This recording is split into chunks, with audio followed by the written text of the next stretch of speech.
Assalamualaikum warahmatullahi wabarakatuh. Halo teman-teman semua, perkenalkan nama aku Nur Arfiah Gina Rohimah, biasa dipanggil Gina.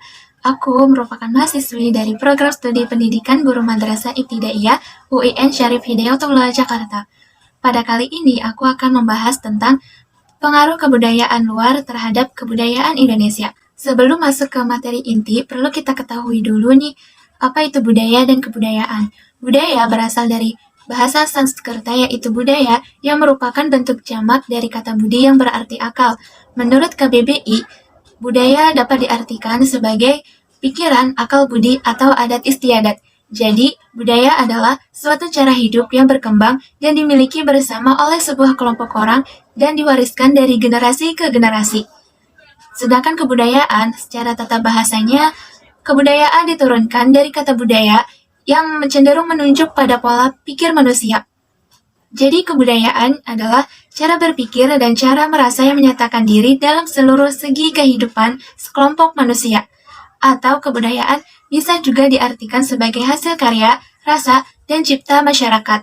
Budaya mengalami suatu proses tumbuh kembang atau pengembangan budaya. Pengembangan budaya adalah suatu proses meningkatkan atau mempertahankan kebiasaan yang ada pada masyarakat yang menggambarkan bagaimana budaya dan masyarakat itu berubah dari satu waktu ke waktu yang banyak ditunjukkan sebagai pengaruh global.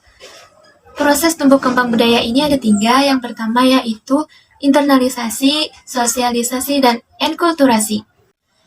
Kita masuk ke materi inti yaitu pengaruh kebudayaan luar terhadap kebudayaan Indonesia. Yang pertama adalah pengaruh kebudayaan Hindu-Buddha terhadap kebudayaan Indonesia. Nah, pengaruh Hindu-Buddha ini bisa dilihat yang dari sudut pandang sistem kepercayaan. Sebelum Hindu-Buddha masuk ke Indonesia, masyarakat Indonesia ini sudah menganut sistem kepercayaan yaitu animisme dan dinamisme. Perlu kalian ketahui bahwa animisme dan dinamisme ini bukanlah suatu agama, melainkan sistem kepercayaan. Animisme sendiri adalah sistem kepercayaan kepada roh-roh nenek moyang, sedangkan dinamisme adalah sistem kepercayaan kepada benda-benda gaib. Nah, adanya akulturasi kebudayaan Hindu-Buddha ini mulai diterima oleh masyarakat Indonesia, tetapi yang lebih mudah diterima adalah kebudayaan Buddha daripada kebudayaan Hindu, karena agama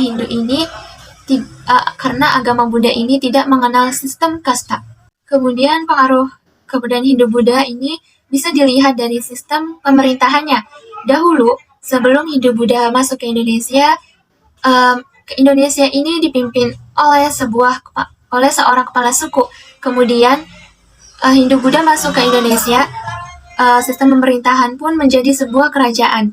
Nah, banyak sekali kerajaan Hindu-Buddha yang ada di Indonesia, contohnya yaitu Kerajaan Kutai Kertanegara, Kerajaan Tarumanegara, Kerajaan Sriwijaya yang merupakan kerajaan dari Buddha. Nah, kemudian dari seni bangunannya. Pengaruh Hindu-Buddha dalam seni bangunan bisa dilihat pada candi-candi. Candi Hindu berfungsi sebagai makam, sedangkan Candi Buddha berfungsi sebagai tempat pemujaan atau peribadatan. Nah, Candi Hindu yang terbesar yaitu Candi Prambanan dan Candi Buddha yang terkenal atau yang terbesar di Indonesia yaitu Candi Borobudur. Nah, kemudian dari seni rupa. Seni rupa di Indonesia ini ternyata banyak dipengaruhi oleh kebudayaan Hindu-Buddha dari India, seperti seni pahat atau seni ukir dan seni patung. Seni pahat atau seni ukir biasanya dapat berupa hiasan-hiasan dinding yang diukir pada tembok-tembok candi yang menceritakan kehidupan di Gunung Mahameru. Sedangkan seni patung biasanya berupa patung atau arca raja pada candi, contohnya patung Roro Jonggrang di Candi Prambanan. Kemudian karya sastra. Berkembangnya pengaruh Hindu-Buddha di Indonesia membawa kemajuan besar dalam bidang sastra. Karya sastra yang terkenal yaitu Kitab Ramayana dan Mahabharata yang telah memperkaya hasanah epos dalam pewayangan di Indonesia. Dan yang terakhir adalah bahasa. Kerajaan-kerajaan Hindu-Buddha di Indonesia ini meninggalkan beberapa prasasti yang sebagian besar berhuruf Pallawa dan berbahasa Sanskerta. Nah, di Indonesia ini banyak sekali kalimat atau kata-kata bahasa Indonesia yang merupakan hasil serapan dari bahasa Sanskerta. Contohnya Pancasila, Dasadharma, Kartika Ekapaksi, dan lain sebagainya. Masih banyak lagi. Nah, selanjutnya yaitu pengaruh kebudayaan Barat terhadap kebudayaan Indonesia.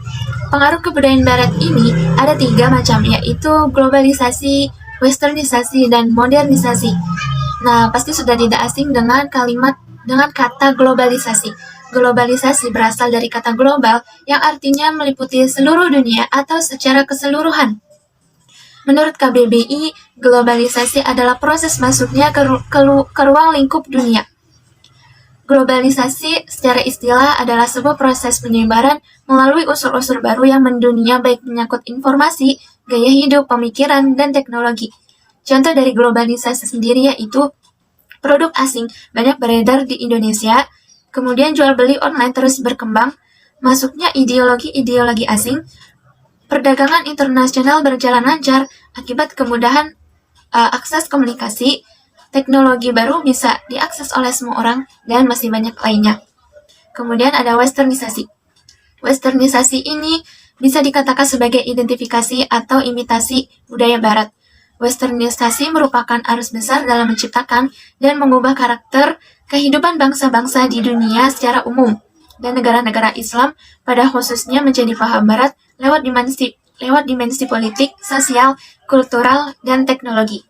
Contoh dari westernisasi ini yaitu mulai lunturnya budaya lokal Indonesia, pergaulan remaja yang semakin bebas, gaya hidup yang konsumtif atau boros, cara berpakaian yang meniru budaya barat, dan lain sebagainya.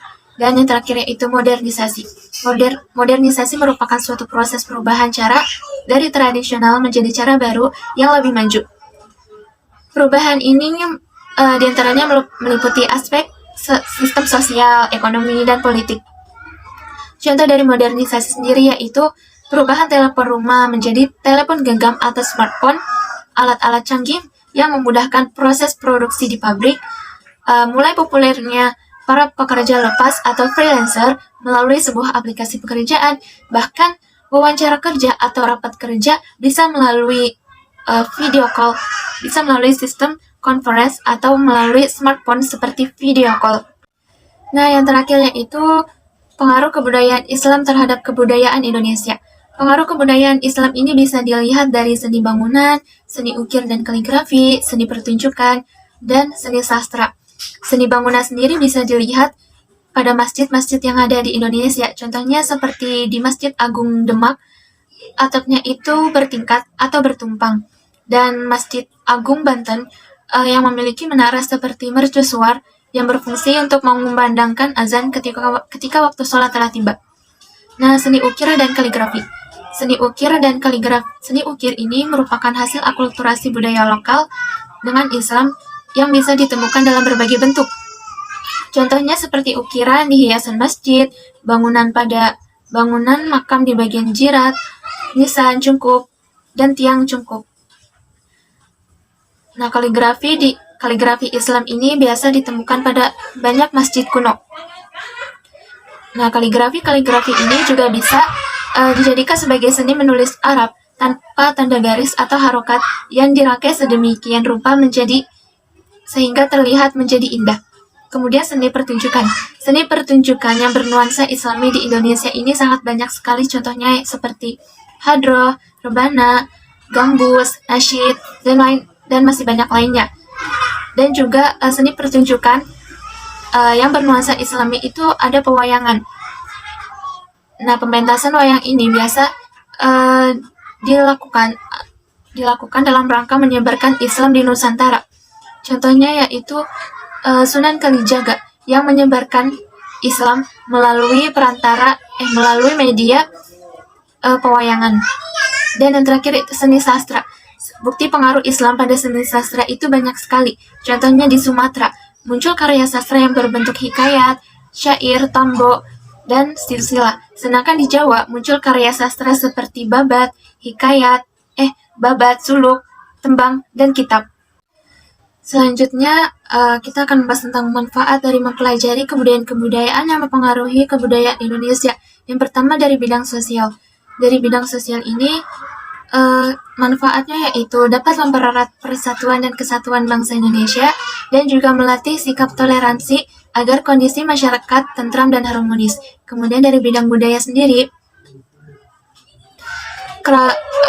kebudayaan-kebudayaan ini memperkaya budaya nasional karena keragaman bersifat majemuk atau terdiri atas berbagai identitas budaya yang beraneka ragam.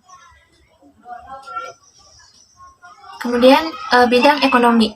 Dari bidang ekonomi ini kita dapat mengenalkan kebudayaan-kebudayaan ini kepada para wisatawan asing dan menjadi sumber pendapatan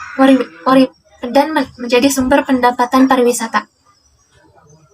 Dan yang terakhir yaitu cara atau strategi merawat eksistensi budaya asli bangsa Indonesia. Penting sekali ya untuk kita menjaga dan melestarikan budaya Indonesia, karena jika tidak dilestarikan, nantinya kebudayaan-kebudayaan itu perlahan-perlahan mulai luntur dan akan hilang.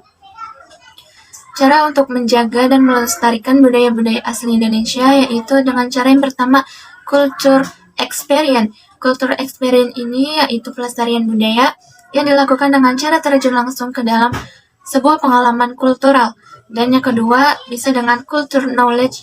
Culture knowledge ini adalah pelestarian budaya yang dilakukan dengan cara membuat suatu pusat informasi mengenai kebudayaan yang dapat difungsionalisasikan ke dalam berbagai bentuk. Tujuannya yaitu untuk edukasi ataupun kepentingan pengembangan kebudayaan itu sendiri dan potensi kepariwisataan daerah. Itulah yang dapat saya sampaikan mengenai pengaruh kebudayaan luar terhadap kebudayaan Indonesia. Jangan lupa subscribe, like, and comment video ini. Semoga bermanfaat. Terima kasih. Wassalamualaikum warahmatullahi wabarakatuh.